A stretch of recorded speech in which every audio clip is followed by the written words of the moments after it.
Hi guys, this is episode 4. As you can see, today I am in Joshua Tree, one of my favourite places with these guys, and just being here in nature, it's unbelievable.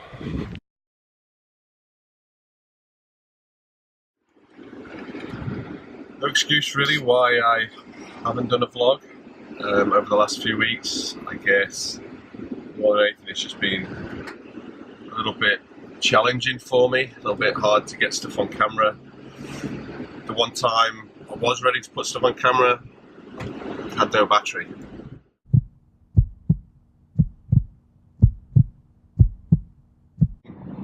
Anxiety is probably the most common mental illness there is, and I personally believe that anxiety forms in different ways in different people.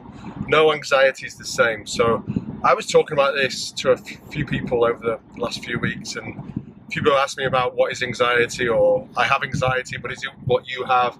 And the answer is, I think, again, it's my opinion, I think it's no. I mean, my types of anxiety might be completely different to yours. So I'm going to put something up right now just so you can see some of the forms of anxiety, how it affects me, and how basically the symptoms, the signs and signals. I know we've talked about different forms of mental illness now. So mental illness for me goes in so many different ways. It's like a big, horrible concoction of bad shit, basically, and anxiety being the most common one of them. My bad anxiety is my nausea feeling when I can't eat, I can't sleep, my heart is pulsating, I actually get bad headaches when I have anxiety.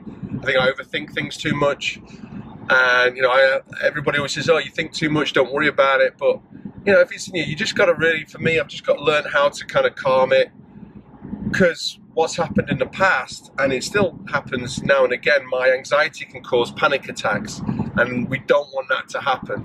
Too much anxiety, and this is what triggers, for me at least, the panic attacks. Sleep deprivation as well, so it's all kind of connected, and I do believe like my mental illness of my OCD, my ADD and my anxiety are all kind of connected in one, and they all go kind of hand in hand. So if you're feeling anxious, if you're feeling that anxiety, and it sounds corny, but my psychiatrist has told me this, just deep breaths. I've got a trick now when I wake up in the middle of the night, I've got so many things racing through my mind, whether that's ADD, whether that's anxiety, I don't know, maybe one of you professional folks out there can tell me. So I just write it down, because I know I can't sleep if I've got too many things on my mind, and it happens probably 80% of the time. So if you're feeling anxious, and if you are feeling that feeling, the nausea feeling, I know I've been in jobs down the road when my bosses have given me anxiety, and it happens so frequently, so don't beat yourself up with, anxiety. It is in probably 99% of us out there. Some people say, oh, I haven't got it. I'm sure they're going to get it one day, and I'm sure, it's not a nice feeling. But keep strong on that, and do the things that you love doing with it. Try to counteract that anxiety about it. And I know it's easier said than done. And I'm not trying to teach anybody anything new here. It's just deep breaths. Like for me, deep breaths. I like to be on my own when I've got anxiety. If people start to bother me and hassle me, I start to freak out more. So I don't know. Go and lock yourself in a bathroom if you're at work. Take 10 minutes. Smoke a cigarette. Whatever you got to do. I don't think that anything can compare to bad mental health. My main point of this vlog is your mental health comes first. It comes before anything. Your health comes before anything, before anyone else. If you have wrong mental health, it's going to affect you, it's going to affect your family, it's going to affect your boyfriends, girlfriends, husbands, wives, kids. So look after yourself, and look out for those symptoms. I can't say you're going to be cured. I'm not going to say it's not going to happen again, because I know it's going to happen with me. So just take care of yourself.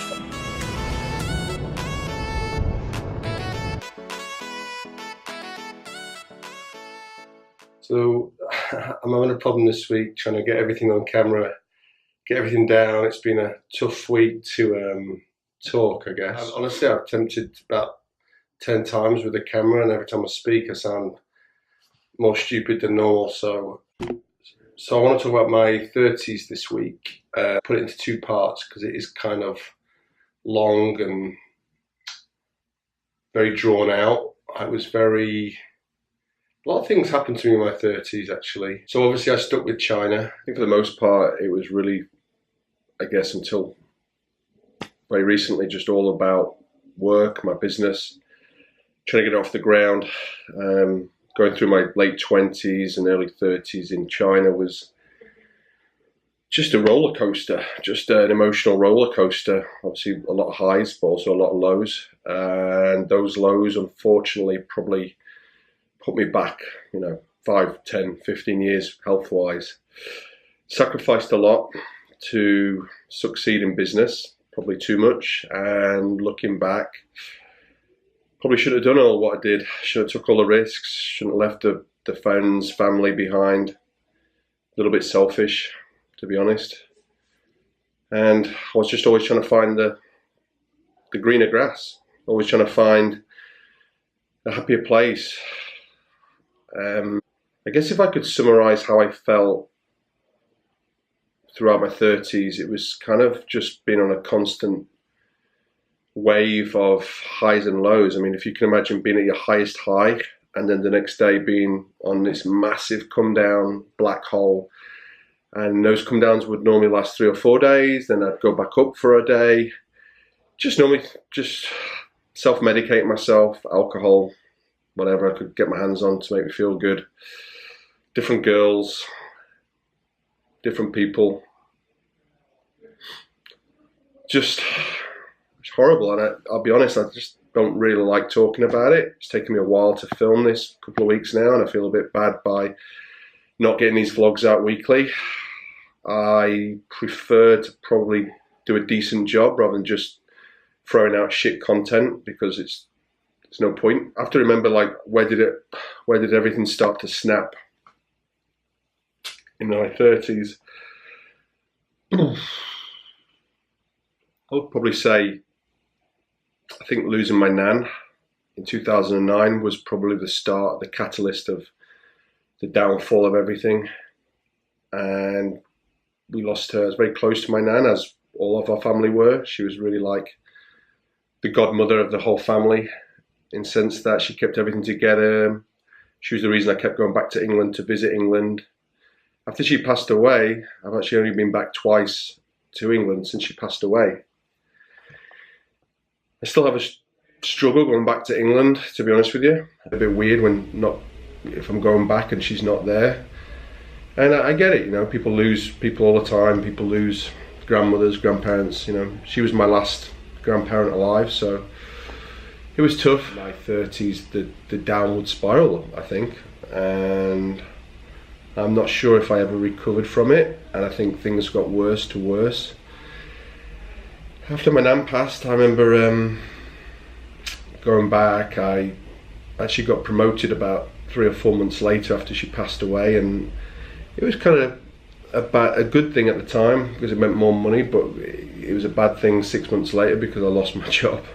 I was actually at my brother's wedding and I found out I'd lost my job, and things just went from bad to worse. I had financial issues.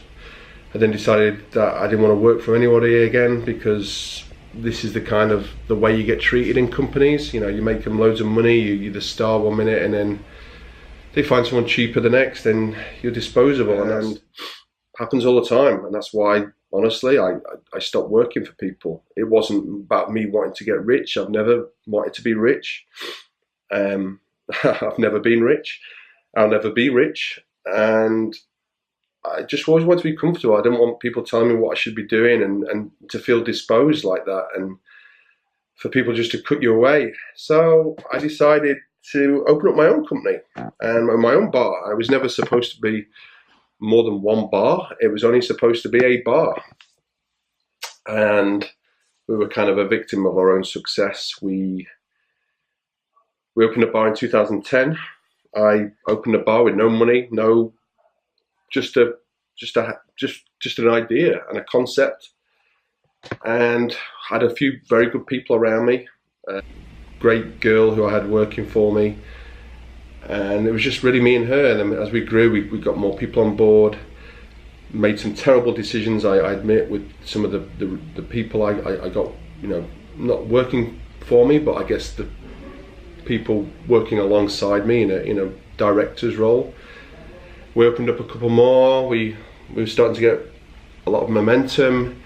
We brought in some amazing people, and like anything in life, the more successful, more money you're making, that's when the cockroaches start to come out, and that's really what happened.